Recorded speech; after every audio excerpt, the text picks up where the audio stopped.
شیخ فانی نے محسوس کیا کہ میں اب کبھی صحت مند نہیں ہو سکتا، مرض بڑھتا جا رہا ہے، مطلب بڑھاپا بڑھتا جا رہا ہے اور دیگر امراض بھی ساتھ میں ہیں، اور انہوں نے اپنے روزوں کا فدیہ ادا کر دیا۔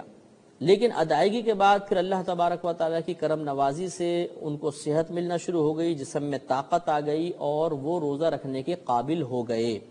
ایسی صورت میں جو انہوں نے پچھلی زندگی میں فدیہ ادا کیے تھے وہ فدیہ تمام کے تمام نفل بن جائیں گے، وہ روزوں کا کفارہ نہیں بنیں گے، لہذا اب انہیں پچھلے روزوں کی قضا ادا کرنی ہوگی۔ جن کا فدیہ دے دیا وہ بھی قضا ادا کرنی ہوگی۔ فدیہ ان کے لیے باعث ثواب ہوگا کہ وہ صدقہ ہو گیا، نفل بن گیا، لیکن ان کو اب روزے رکھنے پڑیں گے۔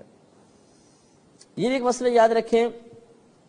کہ اگر آپ کوئی بھی چاہے بوڑھا شخص ہو، شیخ فانی ہو یا دیگر معذورین ہو، اگر وہ فدیہ ادا کرنا چاہیں تو اب ایسا نہیں ہے کہ ایک ایک دن کا فدیہ ادا کریں، پہلے ایک دن کر دیں، پھر دوسرے دن کا، تیسرے روزے کا، نہیں، بلکہ پورے رمضان کا اگر ایک ساتھ یا 10 12 20 روزوں کا ایک ساتھ وہ فدیہ ادا کرنا چاہتے ہیں تب بھی کر سکتے ہیں۔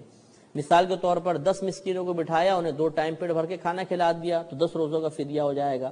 یا 30 روزوں کے جو فدیہ بنتا ہے فی روزہ 2 کلو 50 گرام آٹے کی قیمت جو تقریباً اس دور میں عموماً 25 سے 30 روپے بن جاتی ہے،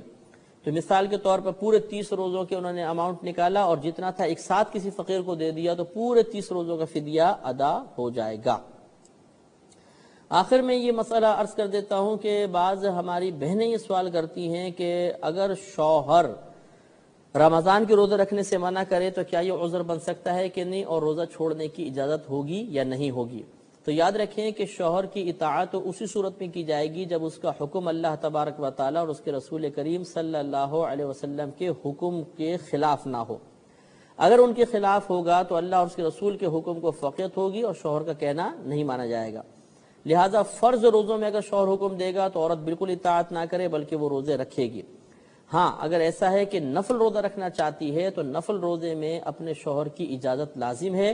اور دوران روزہ بلکہ اگر شوہر یہ کہہ دے کہ روزہ توڑ دو تو ان پہ واجب ہے کہ روزہ توڑ دیں گی۔ اس صورت میں گناہگار نہیں ہوں گی، لیکن آئندہ زندگی میں انہیں قضا ادا کرنی ہوگی۔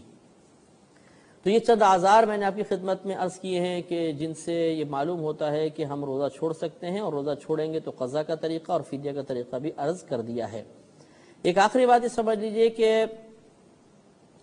بعض اوقات ایسا ہوتا ہے کہ لڑکی روزہ رکھنا چاہتی ہے تو سوال کرتی ہیں کہ کیا ہمیں اپنے ماں باپ سے اجازت لینا ضروری ہے،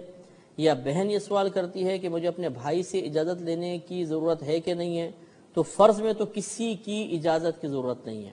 باقی نفل کے اندر جو مسئلہ بھی بتایا کہ بیوی کو شوہر کی اجازت ضروری ہے، ورنہ جوان بالغ لڑکی ہے تو ماں باپ کی اجازت یا بہن کو بھائی کی اجازت نفل روزے کے لیے ضروری نہیں ہے، یہ رکھیں گے تو ان کا روزہ ادا ہو جائے گا۔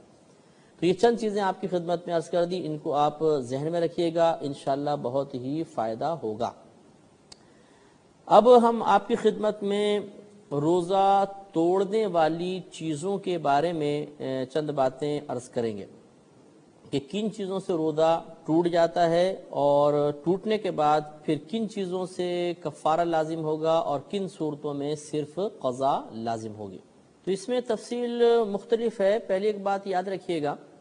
کہ اگر کوئی شخص اعلانیہ کھاتا پیتا ہے، یعنی روزے رمضان چل رہے ہیں اور وہ سب کے سامنے کھا رہا پی رہا ہے، تو یہ بہت سخت گناہ ہوتا ہے، اور شرعاً حکم ہوتا ہے کہ اس کو مطلب اگر حاکم اسلام ہو تو سزا بھی دی جائے گی، اور بلکہ بعض صورتوں میں تو فقہاء نے لکھا ہے کہ اس کو قتل کرنا بھی جائز ہے۔ تو اس لیے اگر روزہ ٹوٹ بھی جائے بالفرض کسی چیز کے ساتھ تو پھر اعلانیہ سب کے سامنے نہیں کھائیں گے، بلکہ گھر میں اگر روزہ ٹوٹ گیا تو بلکہ فقہاء نے فرمایا کہ مثل روزہ اس پورے دن کو گزارنا ضروری ہوتا ہے۔ ہاں اگر روزہ توڑا ہے اس وجہ سے یا ٹوٹ گیا اس وجہ سے کہ کوئی عذر لاحق ہو گیا تھا تو اب مطلب چھپ کر کھانے کی اجازت ہوتی ہے۔ بہرحال اس میں سب سے پہلے ایک مسئلہ آپ کو یاد رکھنا ہوگا کہ صرف روزہ توڑنے کی نیت کرنے سے روزہ نہیں ٹوٹتا۔ مثال کے طور پہ کسی نے دل میں سوچا کہ میں آج کا روزہ نہیں رکھ سکتا ہوں، بڑا سخت روزہ ہے، میں توڑ دیتا ہوں، تو صرف اس ارادے کی وجہ سے روزہ نہیں ٹوٹے گا جب تک کہ روزہ توڑنے والا کوئی عمل نہ کرے۔ لہٰذا کسی نے یہ ارادہ کیا کہ میں روزہ توڑ رہا ہوں، پختہ ارادہ کر لیا، مثلا پانی کی طرف ہاتھ بھی بڑھا دیا، پانی لے بھی لیا، پھر دل میں خیال آیا کہ نہیں چلے تھوڑی مشقت تو ہے، پورا کر ہی لیتا ہوں، پتہ نہیں روزہ پھر بعد میں ملے نہ ملے، اور وہ رک گئے، تو اب گھبرانے کی ضرورت نہیں ہے کہ پختہ ارادہ کرنے کے بعد جب تک انسان عمل نہیں کرے گا تب تک اس کا روزہ نہیں ٹوٹے گا۔ اب یاد رکھیں کہ اس کے مسائل بہت کثیر ہیں کہ کن چیزوں سے روزہ ٹوٹتا ہے، کن چیزوں سے نہیں ٹوٹتا، لیکن ہم ان کو یاد کریں گے یا مسائل کو سمجھیں گے کچھ اصولوں کے ساتھ، تاکہ ہر قسم کا مسئلہ حل کرنے میں آسانی رہے۔ تو یاد رکھیے کہ روزہ توڑنے کے 3 اسباب ہوتے ہیں، 3 سبب ہوتے ہیں۔ ایک تو ہوتا ہے انٹرکورس کرنا، جس کو مطلب یہ بیوی کی سے قربت کر لینا مثال کے طور پر، یا قربت کے علاوہ کسی بھی ذریعے سے انسان کے بدن سے مطلب اس پہ غسل کا واجب ہو جانا۔ لیکن اس کی صورتیں میں آپ کو بتاؤں گا۔ ایک سبب بہرحال یہ ہو سکتا ہے کہ زوجہ سے قربت یا غسل کا واجب ہو جانا۔ دوسرا ہوتا ہے جسم کے سوراخوں کے ذریعے کسی چیز کو اندر لے جانا، جسم کے سوراخوں کے ذریعے۔ اور تیسرا یہ عذر ہوتا ہے کہ قے، یعنی الٹی وغیرہ آ جائے اس سے۔ لیکن ان تینوں میں تفصیل ہے، وہ انشاءاللہ ہم آپ کی خدمت میں عرض کرتے ہیں۔ سب سے پہلے ہم لیتے ہیں کہ سوراخوں کے ذریعے کسی شے کا بدن میں داخل ہو جانا، یہاں سے ہم لیتے ہیں۔ تو یاد رکھیے کہ سوراخ بدن کے، جیسے مثال کے طور پہ کان بھی سوراخ ہیں، ناک ہے، آنکھ کے اندر بھی روٹ ہوتا ہے، اس کے علاوہ یہ حلق ہے۔ یہ جو سوراخ ہیں ان کے ذریعے کوئی چیز جائے اور وہ معدے تک پہنچ جائے، یا ایسے روٹ تک پہنچ جائے، ایسے راستے تک پہنچ جائے کہ جو راستہ معدے تک پہنچتا ہو، تو اس صورت میں انسان کا روزہ ٹوٹ جائے گا۔ لہذا میں بالتفصیل دیکھنا ہوگا کہ جسم کے کون سے سوراخ ایسے ہیں کہ جن میں روٹ ہے، باقاعدہ معدے کے ساتھ پورا روٹ بنا ہوا ہے، اور کن میں نہیں ہے۔ جن میں ہے ان میں روزہ ٹوٹ جائے گا، کچھ جگہ ہم داخل کریں گے، اور جن میں نہیں ہے، روٹ وغیرہ ظاہر نہ ہو، اس میں روزہ نہیں ٹوٹے گا۔ مثال کے طور پہ کان کو لیجئے، کان میں اور حلق کے درمیان روٹ نہیں ہے۔ سابقہ فقہائے اعظام نے یہ لکھا ہے کہ کان میں اگر دوائی ڈالی تو روزہ ٹوٹ جائے گا، لیکن اس زمانے میں سائنس نے اتنی ترقی نہیں کی تھی، لہذا انہوں نے غالب گمان کیا کہ شاید کان اور حلق کے درمیان ایک راستہ باقاعدہ موجود ہے، تو انہوں نے کان میں دوائی ڈالنے کی صورت میں روزہ ٹوٹنے کا حکم دیا۔ لیکن جدید سائنسی تحقیق نے ثابت کر دیا کہ کان میں اور حلق کے درمیان روٹ نہیں ہے، لہذا اگر کوئی اب اس دور میں کان میں پانی ڈالے یا دوائی ڈالے تو روزہ نہیں جائے گا۔ ہاں اگر کان کا پردہ پھٹا ہوا ہے اور پھر کسی نے دوائی ڈالی تو پردے کے پھٹنے کی وجہ سے اب باقاعدہ روٹ بن جائے گا، اور اب دوا ڈالنے سے روزہ فاسد ہو جائے گا، ٹوٹ جائے گا۔ اسی طرح فقہائے اعظام نے آنکھ اور حلق کے درمیان یہ قیاس کیا تھا، گمان کیا تھا کہ شاید راستہ نہیں ہے، لہذا انہوں نے لکھا کہ اگر آنکھ میں دوا ڈالی تو اس سے روزہ نہیں جائے گا۔ لیکن جدید سائنسی تحقیق نے ثابت کر دیا کہ آنکھ میں اور حلق کے درمیان باقاعدہ ایک پیسیج ہے، ایک راستہ ہے، ایک روٹ موجود ہے، لہذا اگر کوئی آنکھ میں اس دور میں دوائی ڈالے گا جدید مسئلے کے مطابق اس کا روزہ ٹوٹ جائے گا۔ اب ایک سوال پیدا ہوتا ہے کہ کیا آنکھ میں سرما لگانے سے بھی ٹوٹ جائے گا کہ نہیں، کیونکہ اکثر ایسا ہوتا ہے کہ جب ہم سرما وغیرہ لگاتے ہیں جن کو عادت ہوتی ہے تو حلق میں مطلب کالا پن پہنچتا ہے، اگر باقاعدہ تھوکے تو اس میں وہ کالا پن نظر بھی آتا ہے، تو کیا اس سے روزہ ٹوٹ جائے گا کہ نہیں؟ تو قیاس تو یہ کہتا ہے کہ آنکھ اور حلق کے درمیان چونکہ روٹ ہے اور سرما بھی باقاعدہ ایک شے ہے جو آنکھ کے ذریعے حلق تک پہنچتی ہے، تو روزہ ٹوٹنا چاہیے، لیکن روزہ اس سے نہیں ٹوٹتا، کیونکہ نبی کریم صلی اللہ علیہ وسلم نے ایک صحابی کو حالت روزہ میں سرما لگانے کی اجازت مرحمت فرمائی تھی، ترمذی شریف کی روایت ہے۔ لہذا اس سے فقہائے اسلام نے بیان فرمایا کہ چونکہ سرمے کے بارے میں نبی کریم صلی اللہ علیہ وسلم کی اجازت باقاعدہ منقول ہو گئی ہے، لہذا سرمے کا استثناء ہوگا، یعنی اس کو ہم روزہ ٹوٹنے والے حکم سے خارج رکھیں گے۔ باقی جتنی صورتیں ہیں، آنکھ میں کوئی بھی دوائی ڈالی، کچھ اور چیز ڈالی جو سرمے کے علاوہ ہے اور وہ حلق تک پہنچ گئی اور پہنچی جاتی ہے عموماً، تو اس سے روزہ ٹوٹ جائے گا۔ اسی طریقے سے اب مثلا ناک میں آ جائیے، ناک میں کوئی دوا ڈالی تو ناک میں اور حلق کے درمیان باقاعدہ روٹ ہوتا ہے، جسے ہم بعض اوقات پانی سونگھتے ہیں وضو وغیرہ کرتے ہوئے یا غسل کرتے ہوئے تو دماغ کو چڑھ جاتا ہے، اندر پہنچ جاتا ہے، اور باقاعدہ بعض مریض ایسے ہوتے ہیں کہ جو ریگولر طریقے سے غذا نہیں کھا پاتے تو ناک کے ذریعے نلکی ڈالی جاتی ہے اور پھر ان کے معدے میں غذا پہنچائی جاتی ہے، تو یہ باقاعدہ ایک ناک اور حلق کے درمیان روٹ ہوتا ہے، لہذا اگر کسی نے ناک میں دوائی ڈالی تو یہ سوراخ کے ذریعے اندر پہنچ گئی، لہذا روزہ ٹوٹ جائے گا۔ اسی طرح منہ ہے کہ منہ میں اگر کوئی غذا وغیرہ ڈالی اور کھا لی تو یہ بھی چونکہ منہ تو ڈائریکٹ حلق سے اور معدے سے تعلق رکھتا ہے، باقاعدہ راستہ ہے اور ہے، اسی لیے اللہ تعالیٰ نے منہ عطا فرمایا کہ ہم کھائیں پیئیں، لہذا اگر کوئی جان بوجھ کر قصدن روزہ یاد ہے اور کھائے گا پیے گا تو روزہ ٹوٹ جائے گا۔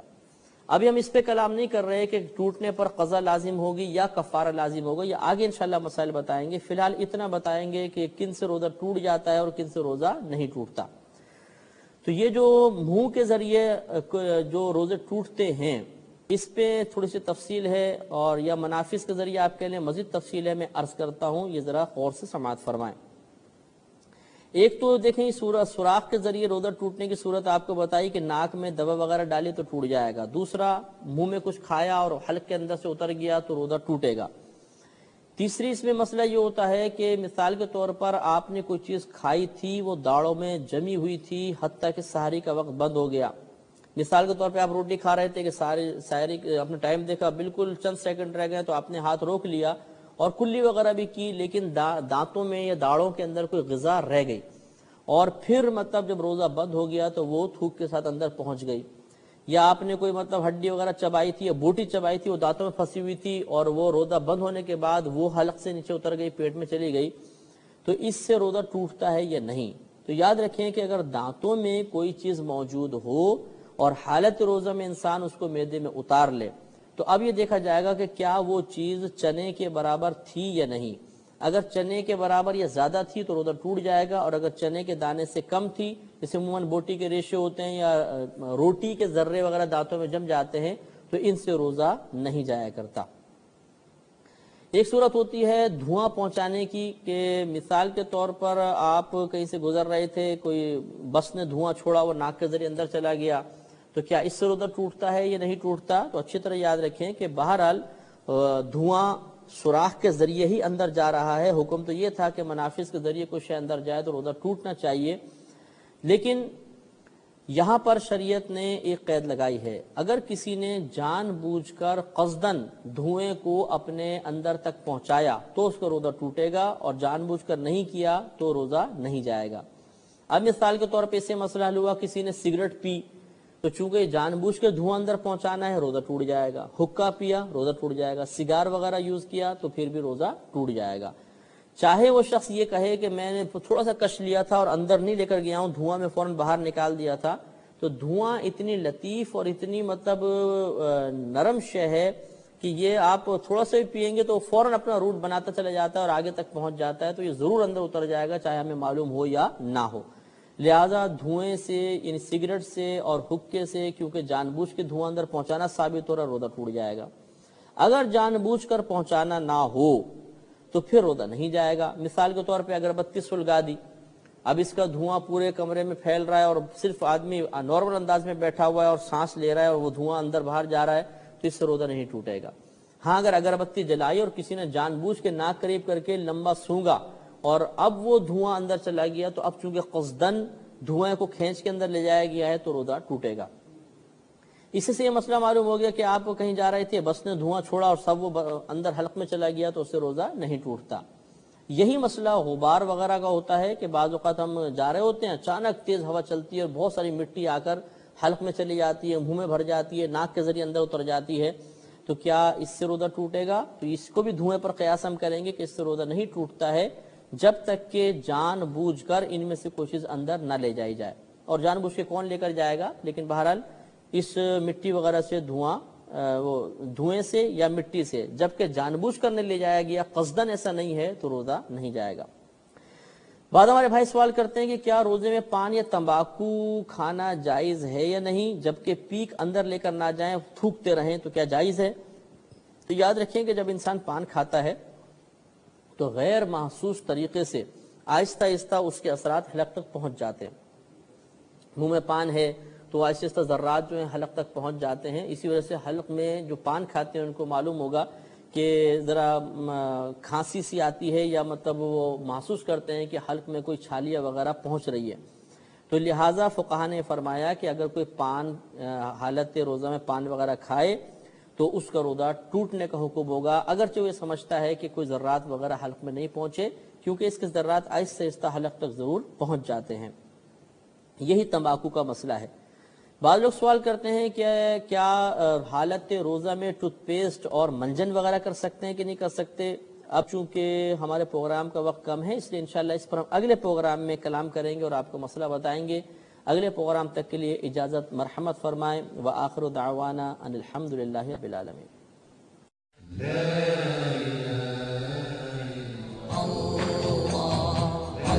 اللہ